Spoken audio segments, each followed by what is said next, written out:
Hello दोस्तों, स्वागत है हमारे नए वीडियो में। आज की वीडियो में हम लोग एक रोमांटिक ड्रामा मूवी को एक्सप्लेन करने वाले हैं। इस मूवी का नाम है चाइनीज घोस्ट स्टोरी, जिसे 1990 में रिलीज किया गया था। इस मूवी के कहानी में हम लोग 3 बहनों को देखेंगे। इनमें से बड़ी बहन को एक आदमी से प्यार हो जाता है और वो उसके घर में जाकर अपनी हवस मिटाती है। जैसे ही उसकी छोटी बहनों को ये बात पता चलती है, वो दोनों भी उस आदमी के पास पहुंच जाती है ताकि ये दोनों भी उस आदमी के साथ घपाघप कर सके।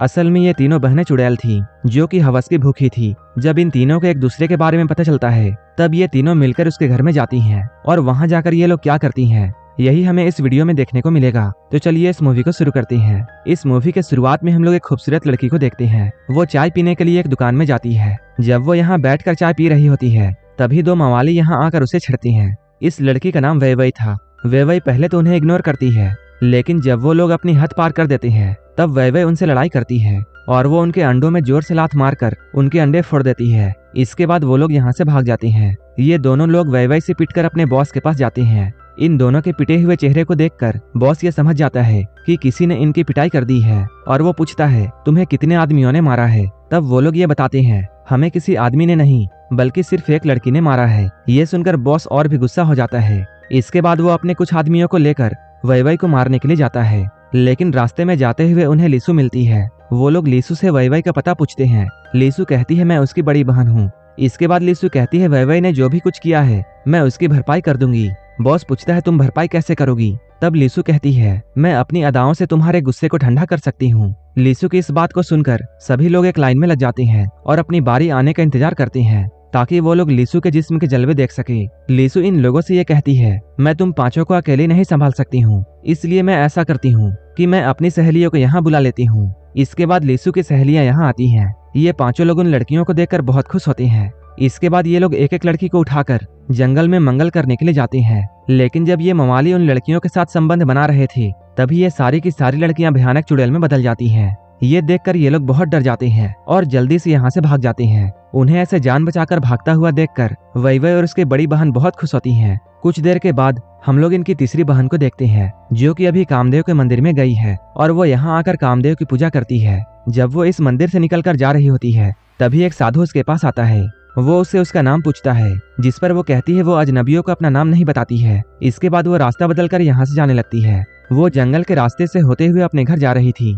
तभी वो मंदिर वाला साधु फिर से उसके सामने आ जाता है। साधु उससे कहता है, मैं जानता हूँ कि तुम कौन हो और अगर तुम इंसान बनना चाहती हो तब तुम्हें अपने शरीर के हवस को दबाकर रखना होगा। साथ ही साथ वो साधु उससे ये भी कहता है, तुम तीनों बहनों पर बहुत बड़ी मुसीबत आने वाली है। लेकिन वो साधु की बातों पर ज्यादा ध्यान ना देकर अपने घर में आ जाती है। घर आकर वो अपनी बहनों को साधु के बारे में बताती है। ये लोग एक दूसरे से बातें कर ही रहे होते हैं, तभी इनकी पड़ोसन मिस वोंग यहाँ आती है। वो यहाँ आते ही तीनों बहनों को गालियां देना शुरू कर देती है। असल में वो इन तीनों बहनों की खूबसूरती से बहुत जलती थी और उसे ऐसा लगता था जैसे ये तीनों बहनें उसके पति को उससे छीन लेंगी, जबकि ऐसी कोई भी बात नहीं थी। मिसेज वोंग जब अपने घर में आती है, वो अपने पति से भी झगड़ा करती है और वो अपने पति को मारकर ये समझाती है कि तुम उन तीनों बहनों से दूर रहना। ये लोग इधर अपने घर में बैठकर अपने देवता का ध्यान कर रही थी, लेकिन ध्यान करते हुए इनके दिमाग में मर्दों का ख्याल आने लगता है और ये तीनों अपने हवस मिटाने के बारे में सोचती है, जिसके कारण ये तीनों बहनें ध्यान नहीं लगा पाती हैं। असल में ये लोग चुड़ैल थी और ये लोग इंसान बनने के लिए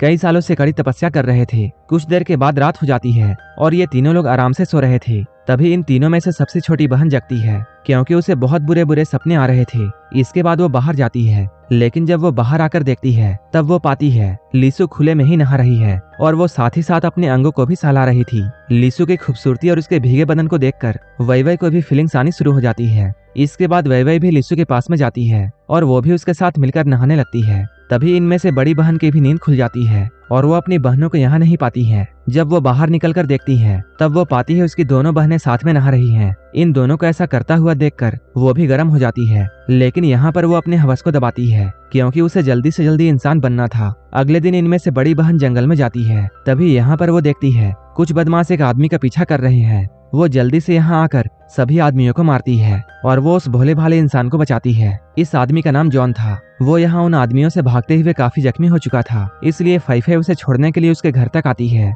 यहाँ आकर फाइफाई देखती है जॉन का घर काफी बिखरा हुआ है। इसके बाद जॉन जब बाथरूम में फ्रेश होने के लिए जाता है, तब फाइफाई फिर से अपनी शक्तियों का इस्तेमाल करती है और वो सारे सामान को अपने जगह पर रख देती है। जब जॉन बाहर आता है, तब वो अपना साफ सुथरा घर देखता है और वो फाइफाई को थैंक यू बोलता है। फई फई उससे बोलती है मैं आज के बाद तुम्हारे घर अक्सर आया करूंगी और यहाँ आकर मैं तुम्हारे सारे कामों को कर दूंगी। जॉन उससे कहता है मेरे पास इतने पैसे नहीं है कि मैं तुम्हें उन काम के बदले में पैसे दे सकूं। फई फई कहती है मुझे पैसों की कोई भी जरूरत नहीं है, मैं तो बस तुम्हारी मदद करना चाहती हूँ। फई फई अब जॉन को पसंद करती थी, इसलिए वो उसके सारे काम करना चाहती थी। इधर हम लोग वैवै और लिसु को देखते हैं। ये लोग अपनी बड़ी बहन का वेट कर रही थी क्योंकि वो सुबह से घर नहीं लौटी थी। कुछ ही देर के बाद फई फई घर में वापस आती है, लेकिन वो यहाँ जॉन के बारे में अपनी बहनों को कुछ भी नहीं बताती है। इसके बाद वो एक दिन सज धज कर जॉन से मिलने के लिए जाती है। छोटी बहन को उस पर शक होता है, इसलिए वो उसका पीछा करती है। तभी वो देखती है उसकी बड़ी बहन एक झोपड़ी के अंदर गई है। कुछ देर के बाद जब वो जॉन के घर से निकलती है, तब वैवै जॉन के घर के अंदर जाती है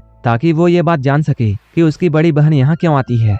जॉन यहाँ बाथरूम में नहा रहा होता है। वैवै उसे अचानक देख लेती है। वो जॉन को नंगा देखकर बहुत घबरा जाती है। जब जॉन की नजर उस पर पड़ती है, तब जॉन उसे भला बुरा कहता है और अपने घर से भगा देता है। इसके बाद वैवै रोते हुए अपने घर में आती है। उसे रोता हुआ देखकर लिसु उससे कारण पूछती है। वैवै यहाँ जॉन के बारे में लिसु को सब कुछ बताती है। वैवै की इस बात को सुनकर लिसु को बहुत गुस्सा आता है और वो अपनी तलवार निकालकर जॉन को मारने के लिए पहुंच जाती है। वो जॉन के घर में जैसे ही पहुंचती है, वो उस पर हमला कर देती है। वो उसे मारने के लिए कई वार करती है। तलवार के वार से बचने के लिए जॉन उस पर पानी फेंकता है और उसके पूरे बदन को गीला कर देता है। जैसे ही जॉन लिसु के भीगे हुए कपड़ों को देखता है, उसका छोटा चेतन अनाकोंडा बन जाता है। इधर लिसु भी कब से ये सब चाह रही थी। इसके बाद ये लोग एक दूसरे के करीब आते हैं और जानवरों की तरह एक दूसरे को काट कर और नोच कर प्यार करते हैं। घपाघप करने के बाद जब लिसु घर में आती है, तब वैवै उसे जॉन के बारे में पूछती है। लिसु उससे कहती है मैंने उसे जान से नहीं मारा, लेकिन मैंने उसे ऐसा सबक सिखाया है कि वो अधमरा हो चुका था और वो अब कभी भी तुम्हारे साथ दोबारा वैसा नहीं करेगा। ये सुनकर वैवै को बहुत बुरा लगता है और वो जॉन के इस हालत के लिए खुद को जिम्मेदार मानती है। इसके बाद वो जॉन के घर में आती है ताकि वो जॉन से मिलकर उससे माफी मांग सके। वो जॉन के पूरे शरीर में जख्म देखती है और उसे ऐसा लगता है जैसे लिसु ने उसे बहुत मारा है, लेकिन ये निशान तो कुछ और ही के थे। जॉन के इन चोट के निशान को देखकर वैवै बहुत अपसेट हो जाती है और उसे बहुत ही बुरा लग रहा था, इसलिए वो अपनी गलती का भरपाई करने के लिए जॉन को अपना जिस्म सौंप देती है। वैवै की खूबसूरती को देखकर जॉन का हवस फिर से जाग जाता है और अब फिर से उसका अनाकोंडा तैयार था और इसके बाद वो उसके साथ भी भयंकर घपाघप करता है। वैवै के जाने के बाद इनकी बड़ी बहन यहाँ आती है। वो जब यहाँ आकर सामान को ठीक कर रही थी, तभी बिस्तर को ठीक करते हुए उसे यहाँ एक हेयरपिन मिलता है। फई फई के पूछने पर जॉन उससे ये कहता है मैं इसे तुम्हारे लिए लेकर आया हूँ। फई फई कहती है तुम मुझसे झूठ बोल रहे हो क्योंकि ये तो मेरी बहन का है और मैं इसे अच्छी तरह पहचानती हूँ। अब जॉन के पास सच्चाई बताने के अलावा कोई भी रास्ता नहीं था, इसलिए वो फई फई को सारी सच्चाई बताता है और वो उससे माफी भी मांगता है। तब फई फई कहती है मैं तुम्हें एक शर्त पर माफ कर सकती हूँ, तुम्हें मेरे साथ भी ठीक वैसा ही करना होगा जैसा तुमने मेरी बहनों के साथ किया। और इतना कहते हुए वो भी अपने कपड़े उतार देती है। इसके बाद जॉन उसके साथ भी काम क्रिया करता है। कुछ देर के बाद हम लोग इन तीनों बहनों को उनके घर पर देखते हैं। ये तीनों यहाँ खाना खा रही होती हैं, लेकिन एक दूसरे के साथ कोई भी बातें नहीं कर रही थी। अपनी बहनों को नजरें चुराता हुआ देखकर फई फई उन लोगों से ये पूछती है आखिर तुम लोगों को क्या हुआ है और तुम दोनों ऐसे अजीब बर्ताव क्यों कर रही हो। यहाँ ये दोनों बहनें बताती हैं हम लोगों ने जॉन के साथ घपाघप किया था। इस सच्चाई को सुनने के बाद फई फई भी अपनी दोनों बहनों को सच बताती है। वो कहती है मैंने भी जॉन के साथ काफी खेल खेला है। ये लोग ये सब बातें कर ही रहे होती हैं, तभी यहाँ पर जॉन आ जाता है। उसे अचानक यहाँ देखकर ये तीनों बहनें बहुत खुश होती हैं और ये तीनों दौड़कर उसके गले लग जाती है। ये लोग यहाँ पर मिलकर बहुत मस्ती करते हैं। एक दिन जब ये चारों लोग बिना कपड़ों के नहा रहे होते हैं, तभी मिस्टर वोंग उन्हें देख लेता है। इसके बाद वो अपनी पत्नी के पास में जाता है और वो उसे सब कुछ बता देता है। अपने पति की बात को सुनकर मिसेस वोंग इन तीनों बहनों के पास में आती हैं और वो इन तीनों से जॉन के बारे में पूछती हैं, जिस पर फई फई ये कहती है जॉन हमारा मेहमान है और वो कुछ दिन हमारे साथ रहने के लिए यहाँ आया है।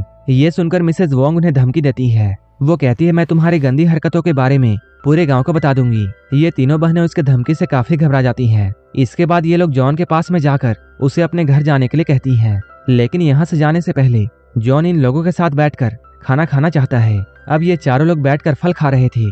फल तो ये चारों लोग खाते हैं, लेकिन फल के बीज मिसेस वोंग के मुंह से निकल रहे थे। असल में जॉन कोई आम इंसान नहीं था, बल्कि वो भी इन तीनों बहनों की तरह कई शक्तियों का मालिक था। कुछ ही दिनों के बाद जॉन अपने घर में बैठा हुआ था क्योंकि उसकी तबीयत ठीक नहीं थी और वो अचानक देखने में काफी बूढ़ा लग रहा था। इसके बाद वो अपनी शक्तियों का इस्तेमाल करके एक लड़की को अपने वश में कर लेता है। वहीं इधर हम लोग इन तीनों बहनों को देखते हैं क्योंकि इन लोगों के शरीर में अचानक बाल उग आए थे। फई फई को ऐसा लगता है जैसे ये सब जॉन के साथ सोने की वजह से हो रहा है। अब ये तीनों बहनें बहुत घबरा रही थी क्योंकि वो लोग ऐसे में इंसान नहीं बन सकते थे।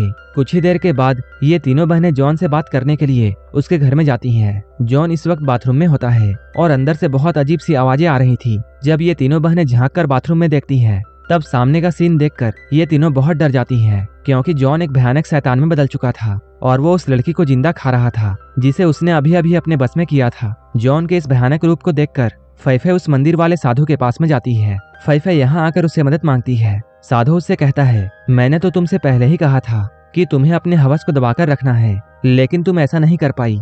जब फैफे और भी रिक्वेस्ट करती है, तब साधु उसे जॉन से छुटकारा पाने का उपाय बताता है। इसके बाद ये तीनों बहनें घर में आती है और वो लोग जॉन का एक पुतला बनाकर उस पर काला जादू करती हैं। इस काले जादू का जॉन पर काफी असर होता है। इसके बाद जॉन भी अपने शक्तियों का इस्तेमाल करके ये समझ जाता है कि ये सब काम इन तीनों बहनों का है। इसके बाद वो तुरंत ही यहाँ पहुंच जाता है। इसके बाद वो इन तीनों बहनों को अपने बस में कर लेता है। जैसे ही वो लोग जॉन के बस में आती हैं, ये तीनों अपने कपड़े उतार देती हैं, लेकिन तभी अचानक साधु यहाँ आ जाती हैं और वो इन तीनों बहनों को जॉन के जादू से आजाद करता है। इसके बाद साधु अपनी शक्तियों का इस्तेमाल करके जॉन को मार देता है। इसके बाद इन तीनों बहनों को अपने किए के लिए पछतावा होता है। असल में जॉन एक बूढ़ा राक्षस था जो कि लड़कियों के साथ संबंध बनाकर जवान और तंदुरुस्त रहता था। जहाँ कहीं भी लड़कियों की हवस जागती थी, जॉन वहाँ पहुँच जाता था। इन तीनों बहनों के साथ ये मूवी यहीं पर खत्म हो जाती है। अगर आपको ये मूवी अच्छी लगी हो तब एक लाइक जरूर कर देना और ऐसे ही वीडियोस के लिए मेरे चैनल को जरूर सब्सक्राइब कर लेना। तो मिलते हैं हमारे नेक्स्ट वीडियो में।